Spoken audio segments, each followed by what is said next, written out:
3 days ago, my students mocked me for being too old to understand computers, until a system-wide crash hit and I restored everything in 30 seconds using code I'd written 2 decades ago.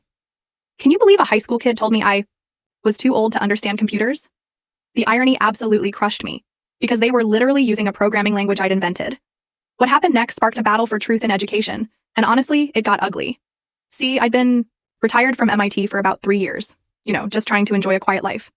But I missed the spark of young minds. So I decided to substitute teach AP computer science at the local high school. When I walked into that classroom with my gray hair and reading glasses, I could practically feel their thoughts. Oh, great, another clueless old lady who probably needs help turning on the computer. What they didn't know? Every single line of code they'd write for their AP exam, every single one, ran through the architecture I'd designed from scratch years ago.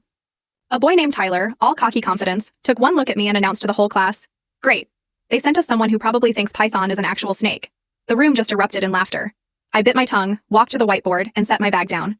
I asked them to open their development environments, and Tyler, with this exaggerated slowness, demonstrated what a computer mouse was, moving his hand like he was explaining it to a 5-year-old. The others were filming it, giggling.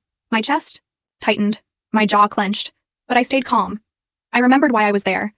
I'd read so many reports about how poorly students understood the fundamentals of the very language they were just memorizing syntax for. I needed to see it firsthand, even if it meant enduring teenage mockery. Then Chloe, a girl who looked like she ran the school, raised her hand. "Do you even know what Wi-Fi is?" she asked, then whispered loudly to her friend.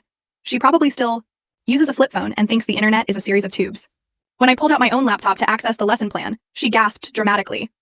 "Oh my God, she actually owns a computer. I'm impressed. Do you need help finding the power button?" Tyler then launched into explaining binary to me, like I was a toddler. He used his fingers to count to 10, asking if I understood that computers used ones and zeros. The class found this absolutely hilarious, especially when he drew happy and sad faces on the full story video added in below.